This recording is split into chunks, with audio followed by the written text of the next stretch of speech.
What's up, guys? I want to talk to you a bit about a new pursuit, or actually an old pursuit that's been revised or revived, right? So I'm trying to learn more about my personality and how I can better monetize things that I enjoy because of me being who I am, right? So it's very hard for me to enjoy working on any one thing for more than a couple hours. Even 1 or 2 hours can be tricky in the long term. At first I can do it, but when it comes to 6 months later, guaranteeing that I'm still doing it, a year later, guaranteeing that I'm still doing it, it's tricky. So one of the things that I try and do is just have a lot of different things that I'm working on and not banking on any one thing to really work out, right? But just focusing on, okay, what would I really enjoy and do well at this particular moment, and how can I kind of monetize these actions so that I'm kind of going about my day, doing things as I please, as I enjoy, making piles of stuff, or digital stuff, that results in income, right? That's kind of the goal, is to just kind of bridge that gap. So I want to explain what's going on here. I'm getting back into modding Gameboys. This is something that I really used to enjoy doing. So the first generation Nintendo Game Boy was one of the most successful consoles ever sold. There are over 50 million of the units circulating. It's actually more than that, but just to give you an understanding, it's as popular as the PlayStation 2. There aren't as many Game Boys, at least original Game Boys, as PlayStation 2s, but this device has reached the hearts of people in almost every single country in the entire world, even the less developed nations. There's a lot of people who have a really intense kind of emotional, childhood, nostalgic connection to Game Boys. Hey, man. Yeah. Yeah, the camera's at an odd angle. This is Hasib. This is why I want a wide angle camera. Like, I could literally have it like this, and it wouldn't be like stuck over here. And I'm sad because I spent so much on this, and like, I should... Just gotta get the adapter, or whatever it is. Yeah, but it's a big lens. You gotta like tape onto the.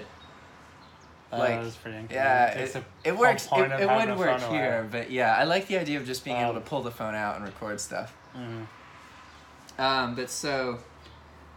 Yeah. Okay. That was a side note. I need to talk to you guys about eBay variations, because that's what this video is going to be kind of centered around, right? So. I'm learning more about variations, and my understanding of them is that if any part of the variation sells, then all of the listings get a boost. So it's a more efficient way to get better SEO and traffic for your listings. And back when I sold Game Boys before, what I found is that the best way to sell them on eBay, at least, was to have a good till canceled listing with as many different variations as possible. Because once you got a couple of the Game Boy sales going, then you would really start to sell them much more often, right? At first, it would take like I'd get 1 or 4 sales in the first month, and then next week after that, then there would be that same amount of sales, except in the week. You have to kind of build the listing's history up, right? And now that I have a YouTube audience, and I have more free time, and I have more finances, I want to get back into the Game Boy stuff and really identify how to enjoy it and do it more. So the goal is to make a listing that has a ton of different variations that are possible. If you guys saw the previous video that was about like Walmart clearance stuff, and Eric also looking for a VA. Somebody responded to that like really quickly. Yeah, that's crazy. Yeah, it's insane. So this is also about variations. So this probably means that I should do a video showing you guys variations on the screen so that you can actually see. Because it's kind of... I don't really like doing too many of these videos where I'm just talking to you guys about a subject, because that's not how I learn. I don't learn by somebody talking about it unless I've already been exposed to the variation.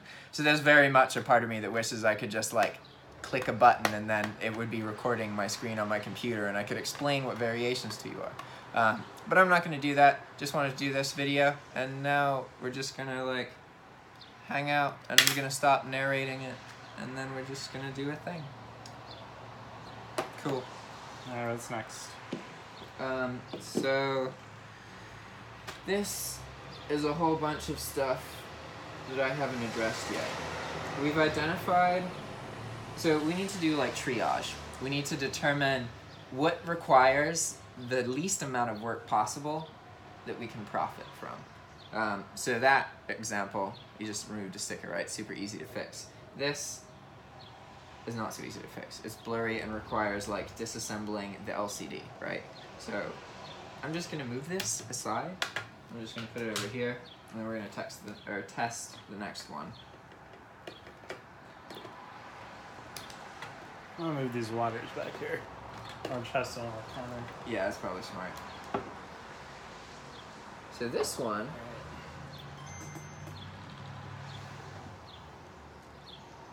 I'm confused actually.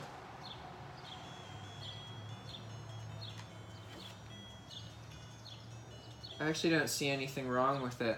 But in order for it to be in the pile, there had to be something wrong with it. Could have misplaced it. It's possible. Some are tricky because there's no problem, but then when you screw them together, Oh, it puts it comes up pressure. later. Yeah, and that like could be this. Just screw it together and see what happens. That's the only way to find out. There also are problems, so I'm powering it through this cable, right? But normally it's powered through batteries. So I've had scenarios in the past where the cable connection works, but the wire that goes to the battery AC power doesn't. So when you put batteries in, nothing happens, which is irritating. Yeah. So this would probably be a good opportunity for you to try and assemble this. Okay. So most of the assembly is all of those screws and then the 4 screws in this part. Once you've done that, the thing that's really important is to be aware that this is a glass screen. So it's really easy to scratch it. Normally I have protection over this, and I don't put the glass screen on until everything else is done, right? But in this situation, we're like salvaging shit I did like a year and a half ago. So, steps. yeah, exactly. So what you're gonna do is screw it together. And so normally you were using these screws earlier. Bigger ones? These are the internal Game Boy screws. They're different than the external Game Boy screws. Yeah. The internal screws always have a Phillips head like this, whereas the external ones often have a 3 like that. Oh, wow. It's weird, right? I've never even seen that before. Yeah, I hadn't until I looked at the Game Boy stuff either. But so what's confusing as well is depending on where the Game Boy was manufactured and when, sometimes they have Phillips screws and sometimes they have these screws. Oh, interesting. And often people have removed the screws and put in different screws. So sometimes it's like half Phillips and half the 3-way screws, and that's really annoying. That's bizarre, dude. Yeah, it is funny. Okay, so now we're gonna put this on a cushion. Remember, you gotta be careful about protecting the LCD, and also be aware of this cable. So does it rip? If this cable gets damaged, the Game Boy is broken. You won't send this stuff? Yeah. There's a couple components that are like easy to replace, and then there are other components that are not easy to replace. Alright. So yeah, now you're just gonna put 6 screws in, and I'll grab your 6 screws here. Put them there. So double check, make sure they all have the 3-winged. What would you gonna call this 3-wing? I think it's tri-wing. I'm not sure. If any of you guys know, it's got 3 tips. I was hoping it was called like Steven's head or Steven's head as John's opposed to elbow. Phillips head. Yeah. It's not focusing. They can't see it. Oh well. And here you can use this one. And so you're assembling that. So I guess I can take this apart and we can figure out if we can fix this. Oh, you even have the right screwdriver. Yeah, I got like 3 screwdrivers. It's so awesome to have all of the tools. I like this shot. This is cool. Yeah. And if we do this right, then I can just make buttloads of these, like tons and tons and tons of them. And they'll just slowly over time, and every time they sell, we just have to ship it out. And then there's returns and stuff too, but oh man, I gotta change my business address. To here? Yeah. Doesn't take long. Yeah, no, it'll be fine. It's just one of those things I think about and I haven't done. I have to change all my bank stuff so we can do that together. You still haven't done that? No, I haven't done anything besides going to the post office. Yeah, it's only been like 2 years. Everything's forwarded here. That's all that counts, right? I think forwarding only lasts a year. I went to this house. Yeah. Not from. It's all to the one down the street. Oh, gotcha. Yeah. Okay. That makes more sense. So this is not clicking, it just keeps spinning. I mean, is it tight and all the way, like pretty tight? No, you should, if it keeps spinning, that probably means that the thread is already broken. So that's fairly common. As long as you can get at least four of the screws in, then the Game Boy is still going to be structurally sound. It's not going to shift in people's hands usually. But if you can only get 2 or 3 in, then that's a problem. Might have to use glue or something. Not on this, like on the seams. Yeah, but you Makes don't it want to harder glue to stuff. have it, Yeah, exactly. No, that's not good. So this, I don't know how I can show them. This Game Boy is damaged, and I'll show you. It has 2 kinds of damage. One is going to be really hard to see, and one is really obvious to see. But the reason that it's relevant that it has 2 kinds of damage is that one is easy to fix, and one is challenging to fix.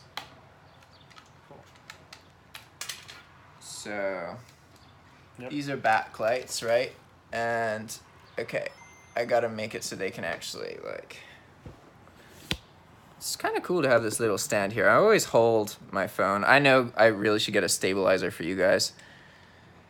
Okay, so at some point... Oh, yeah, I need to put the game in. Okay, so you guys can kind of see it. Now I need the Tetris game. Boom, boom, boom, boom, boom. But there's no batteries in it. Oh, it's gotta be plugged in at all Yeah, times. yeah, exactly. Oh, to even play it too? It doesn't hold a charge? No. The batteries would, like, you could get rechargeable batteries, no, but... No, I understand now. It's basically like a little power outlet. Hey. Okay, so they can see it. It's actually kind of hard to see the damage. So on these screens, you can adjust the contrast right here. And this is sometimes the easiest way to identify damage. You can take it to the extreme black part or the extreme white part. And so if you can tell in this corner, there's like a bright white spot. That's an indication that liquid fell on it. And I don't know if you guys can see, but there's like right along here, it's a darker gray as opposed to the light. It very much looked like somebody spilt a liquid on the screen. And this happens when you're performing the mod. You have to add this layer of like dust in between the LCD screen and the polarizer. Otherwise, you get this effect called like osmosis rings or something like that. And it comes from the moisture in the like almost vacuum small amount of space there condensating. So you need some kind of powder or some kind of like basic desiccant in order to put a layer where the water can't form, so you can't get those bubbles. So this unit was modded, but it was modded without that powder. So that powder now has to be added. And that would fix these like rings here. However, that spot, that really bright spot, that indicates a problem with the backlight itself. And then there's one more problem that's minor, but is slightly noticeable. So you can actually see it in the image very basically, but there's a long line right there, right? That might be able to be fixed. Unless I've already like tried to heat this and fix it that way.